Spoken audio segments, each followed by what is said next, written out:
So in the finale, the scene where Dean asks Sam to sacrifice himself, what was it like to play that where it's the opposite of where one brother is usually offering to sacrifice himself? Yeah, that was really powerful writing. I cried when I read it.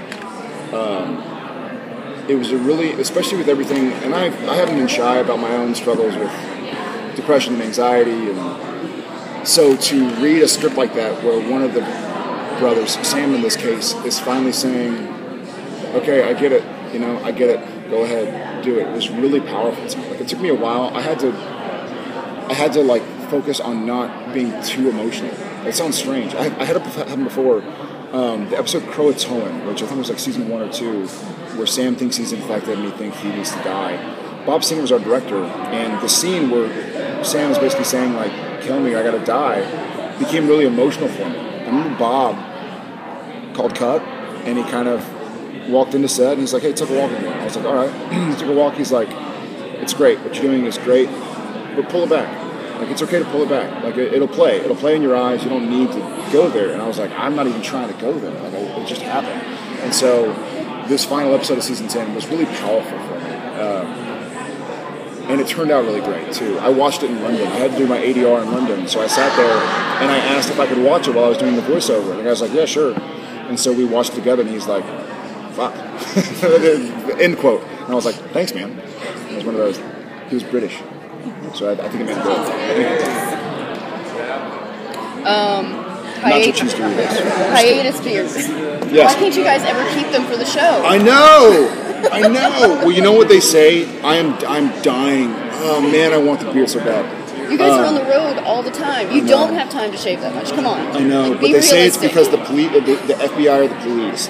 When Sam and Dean are like police officers or FBI agents, they wouldn't be able to have beards. And so we have to. You don't do that for every episode, though. But it takes a while. I'd like to say it grows, I shaved Friday, so this is all I got. It takes a while to grow the beard, so we'd have to go like, hey, we're playing FBI agents in 2 episodes, so we had to start shaving out, whatever it is. I know, I wish we could keep it. I'm a big fan. Thank you. Well, we can ask you another funny question. Mark wasn't able to tell us much about Crowley. What do you think's going on with Crowley, if he's even around? What do I want to go on with? I'm kidding. Sure. I love the Crowley-Rowena dynamic, and I love seeing. We all know that things on Earth aren't so peachy for the Winchester boys. I like seeing kind of stressors in heaven and hell as well, because you get this the larger picture, especially with the darkness coming, and that's pre-biblical and predates heaven and hell and God. It's nice to see that there are, in heaven there are going to be problems, in hell there are going to be problems, on Earth there are problems. It kind of, in a weird way, humanizes Crowley, and Rowena as well, but to see him have those kind of struggles outside of the Winchester brothers. And one of the things I love, people always think I'm saying it so I can have like time off, but I love the scenes that I'm not in because it fleshes out the Winchester world. It fleshes out this world that Supernatural takes place in, by learning about what happens there other than what Sam and Dean are involved in, because they obviously live in a world, so it's nice to see what's going on. And I mean, Mark is tremendous and Ruth is tremendous, and so to see those guys work together is awesome.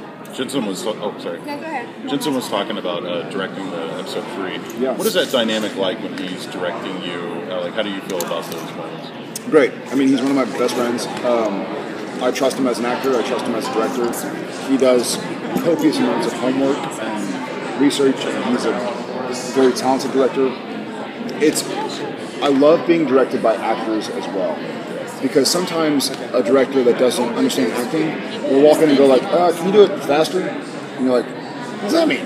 Faster? Like, talk fast? But whereas an actor would go and be like, hey, there's some urgency, you got to get out the door. And so you naturally go, oh, I got to pay. So it gives us pace to the scene. So actors speak a certain language, and we kind of direct each other anyways. When we're acting, we'll be like, hey, do that again. Give it more thought on this. You're like, oh yeah, geez. Because, when you're working 12, 14, 16-hour days, day in, day out, every now and again you fall into a rhythm, unfortunately. And so sometimes we'll be like, hey, kick it up.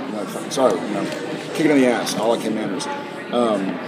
So it's nice. And he's one of my best friends. So if he says, he could say whatever, and I take it. And I love directing. I love being directed. I grew up playing sports. I need a coach to go like, hey buddy, faster. Got it. So I like that direction. I mean, it sounds like I'm punting or something.